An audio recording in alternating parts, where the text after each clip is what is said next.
একটা সংকট থেকে বেরিয়ে আসবে, বেরিয়ে এসে একটা তৃণমূল গণতন্ত্র প্রতিষ্ঠা করবে, যেখানে জনগণের দ্বারা নির্বাচিত প্রতিনিধিরা দেশকে চালাবে, সরকার জবাবদিহিতা থাকবে এবং সরকারের প্রতিটা চেয়ারে বা স্তরে আপনার থাকবে,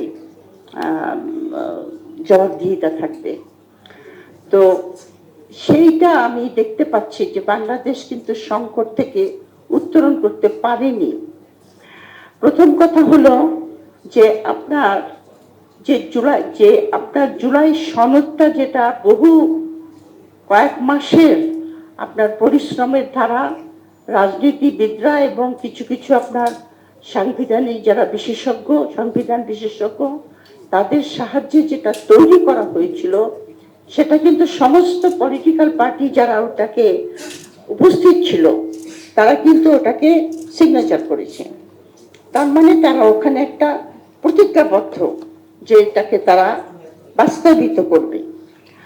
কিন্তু আমরা যেটা বাস্তবে দেখতে পাচ্ছি সেটা হলো যে নির্বাচনের পরে প্রথম কথা হলো বাংলাদেশের সংকটের একটা কারণ আমি দেখতে পাচ্ছি, সেটা হলো যে নানা দিক থেকে আমরা শুনছি, বিশেষ করে টিআইবির যেটা রিপোর্ট বেরিয়েছে, যে এই নির্বাচনটাকে ম্যানেজ করা হয়েছে।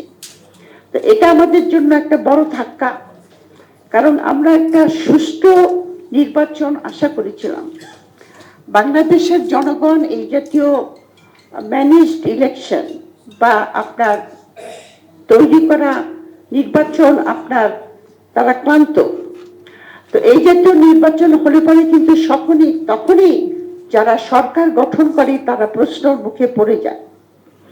দ্বিতীয়ত হলো যে আপনার জুলাই সনদটাকে আপনার মনে হচ্ছে যেন যারা 2/3 মেজরিটি নিয়ে এসেছে তারা এটাকে বাস্তবায়িত করতে চাচ্ছে না।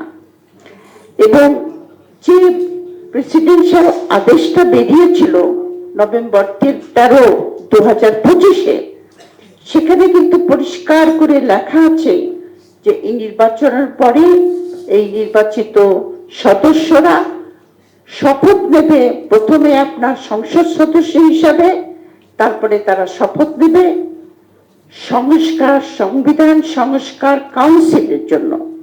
তো এখানে আমি মনে করি যে আপনার এই আদেশটার মধ্যে একটু অ্যানোমালি রয়েছিল, কারণ যারা আপনার সংবিধানের নির্বাচনের পরে যারা শপথ নেবে, এই আদেশটাতে যদি বলা থাকতো যে যারা নির্বাচিত হবে তারা আপনার সংসদ সদস্য হবে এবং সাংবিধানিক সংস্কার কাউন্সিলের সদস্য হবে, যেটাকে আমরা ইংরেজিতে বলি গণপরিষদ বা কনস্টিটিউয়েন্ট অ্যাসেম্বলি, যেটা আপনার সরকার হিসাবেও কাজ করে, একটা অংশ কাজ করে সংবিধান সংস্কার করার ব্যাপারে। তো প্রথমেই আমরা যেটা দেখেছি সেটা হলো যে যেহেতু দুই জায়গায় শপথ নেওয়ার কথা, সেখানে আপনার বৃহৎ দল যারা 2/3 মেজরিটি নিয়ে এসেছে তারা শপথ গ্রহণ করতে অস্বীকার করেছে। এটা একটা কথা। আর দ্বিতীয় কথা হলো নানা দিক থেকে আমরা শুনতে পাই যে সংবিধানে কোনো গণভোট নাই, সুতরাং আমরা গণভোটকে মানব না, যেখানে প্রায় 67% আপনার লোক এটাকে হ্যাঁ বলেছে।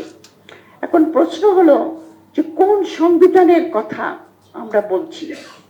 এই যে আপনার কালকে পরশু দিনে এটা আমাদের এমপি সাহেব আমাদেরকে উত্তর দিতে পারবেন, এই যে সংসদটাকে আপনার ভাষণ দেবেন যে বর্তমান প্রেসিডেন্ট, উনি কোন সংবিধানের প্রেসিডেন্ট? উনি কিন্তু 1972 সালের সংবিধানের প্রেসিডেন্ট।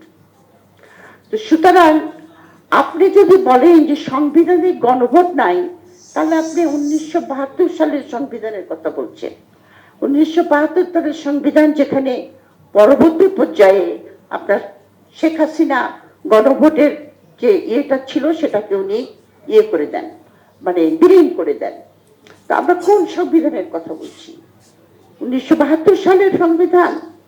যদি আমরা 1972 সালের সংবিধানের কথা বলি, তাহলে কিন্তু প্রফেসর ইউনূসের সরকার নির্বাচন, গণভোট, সংসদ সবকিছু কিন্তু অবৈধ। আপনি এটাকে বৈধতা দেওয়ার জন্যই আপনার জুলাই সনদকে মেনে নিতে হবে এবং নতুন কনস্টিটিউশন গণভোটের মাধ্যমে যেটা পাস হয়েছে সেই সংবিধানের আন্ডারে আপনি কাজ করবেন। সেটা না করলে পরে যে সাংবিধানিক জটিলতা তৈরি হবে সেই জটিলতা থেকে বেরিয়ে আসা অত্যন্ত দুরূহ হবে বলে আমি মনে করি। কারণ যত দিন যাচ্ছে, নাইনে আমার পাশে একজন আইনজীবী বসে আছেন, আইনজীবীরা কিন্তু আইনের ব্যাখ্যা দিতে কিন্তু তাদের কোনো জুড়ি নাই, আপনি কনফিউজড হয়ে যাবেন আইনের ব্যাখ্যায়। সুতরাং এটাকে কোর্টে ঠেলে নেওয়া হয়েছে। একজন রিড করেছে যে জুলাই এই প্রেসিডেন্টের আদেশ অবৈধ কেন নয়। এখন এটা কিন্তু আমাদের শেখ হাসিনার সরকারের কথা মনে হচ্ছে। শেখ হাসিনাও কিন্তু কোর্টের মানে বিচারকদের ঘাড়ে বন্দুক রেখে অনেক কিছু করেছিল, সংবিধানকে আপনার যত রকমের অ্যামেন্ডমেন্ট থেকে শুরু করে সবকিছু করা হয়েছিল। কাজে আমি মনে করছি এগুলি খুব একটা অশনীয় সংকট। আমাদের যুব সমাজ, আমাদের তরুণরা যে স্বপ্ন আমাদেরকে দেখিয়েছিল সেই স্বপ্নটা কিন্তু প্রথমেই যেন মনে হচ্ছে হোঁচট খেয়েছে। তো এটা উত্তরণ করার জন্য আমাদের এরকম সভার আরো আয়োজন করা দরকার যে আমরা নাগরিকরা আমরা কি চাই।